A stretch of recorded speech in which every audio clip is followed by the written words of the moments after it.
পেন্টাগনে আমূল সংস্কার জরুরি হয়ে পড়েছে।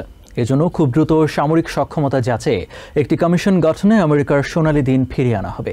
বুধবার পেনসিলভেনিয়ার কার্লাইলে আর্মি ওয়্যার কলেজে জোর দিয়ে এসব কথা বলেছেন ডিফেন্স সেক্রেটারি পিট হেগসেট। এদিন প্রেসিডেন্ট ট্রাম্পের আমেরিকা ফার্স্ট নীতি বাস্তবায়নে কোনো ছাড় দেওয়া হবে না বলেও জানান তিনি।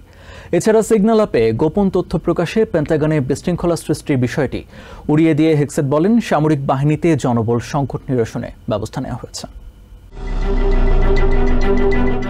আর্মি ন্যাশনাল গার্ডের সাবেক কর্মকর্তা হলেও পিট হেগসেট মূলত ফক্স নিউজের রক্ষণশীল উপস্থাপক হিসেবে দেশ জুড়ে পরিচিতি পেয়েছেন। ক্যামেরার সামনে যাওয়ার আগে সাধারণত অ্যাঙ্কররা মেকআপ নিয়ে থাকেন। ডিফেন্স সেক্রেটারি হওয়ার পর এবার পেন্টাগনেও একটি মেকআপ স্টুডিও নির্মাণের নির্দেশ দিয়েছেন হেগসেট। সিবিএস নিউজ জানিয়েছে, পেন্টাগনের প্রেস ব্রিফিং রুমের পাশেই ছোটখাটো একটা গ্রিন রুম রয়েছে। প্রাথমিকভাবে সেটি $40,000-এরও বেশি খরচ করে সংস্কারের উদ্যোগ নেওয়া হয়েছিল, কিন্তু পরে ডেউজের ব্যয় সংকোচন নীতিতে পড়ে স্বল্প পরিসরে এই স্টুডিও নির্মাণ করা হচ্ছে। ব্রিফিং এর আগে এখানেই মেকআপ নেবেন সংশ্লিষ্ট কর্মকর্তারা। গোটা বিশ্বে সবচেয়ে দুর্ধর্ষ হিসেবে পরিচিত আমেরিকান সেনারা, তারা এমনিতেই পরিপাটি থাকেন, আর সৈনিক মানেই যে কোনো পরিস্থিতিতে মানিয়ে নেওয়ার যোগ্যতা থাকা চাই। তাই তো মেকআপ নেওয়ার প্রয়োজনীয়তার কথা বলে আবারও যুদ্ধক্ষেত্রেও অনন্য হওয়ার নির্দেশ দিলেন পিট।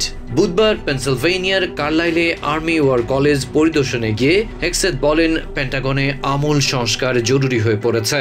এজন্য খুব দ্রুত দেশের সামরিক সক্ষমতা যাচাইয়ে একটি কমিশন গঠনের মাধ্যমে আমেরিকার সোনালী দিন ফিরিয়ে আনা হবে। প্রেসিডেন্ট ডোনাল্ড ট্রাম্পের আমেরিকা ফার্স্ট নীতি বাস্তবায়নে কোনো ছাড় দেওয়া হবে না বলেও জানান তিনি। এছাড়া সিগন্যাল অ্যাপে গোপন তথ্য প্রকাশে পেন্টাগনে বিশৃঙ্খলা সৃষ্টির বিষয়টি উড়িয়ে দিয়ে হেগসেট বলেন, সামরিক বাহিনীতে জনবল সংকট নিরসনে ব্যবস্থা নেওয়া হয়েছে। এদিকে পেন্টাগনের পেশাদার শীর্ষ কর্মকর্তারা পিটের সাথে কাজ করে খুব একটা স্বাচ্ছন্দ্য বোধ করছে না বলে বিভিন্ন গণমাধ্যমে উঠে এসেছে।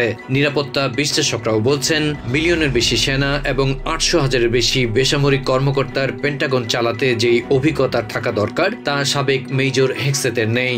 ওদিকে স্পর্শকাতর বৈঠকে উপস্থিতি এবং তথ্য পিটের স্ত্রী জেনিফারের সঙ্গে আদান প্রদান নিয়ে ব্যাপক আলোচনা সমালোচনা তৈরি হচ্ছে। বলা হচ্ছে, জেনিফার নিরাপত্তা ছাড়পত্র চেয়ে আবেদন জানিয়েছেন, কিন্তু পেন্টাগন থেকে জানানো হয়েছে এভাবে ব্যক্তি বিশেষের ক্ষেত্রে আলাদা গুরুত্ব দেওয়ার নজির নেই সামরিক সদর দপ্তরটির। Adib Mohammad, TVN 24 news desk.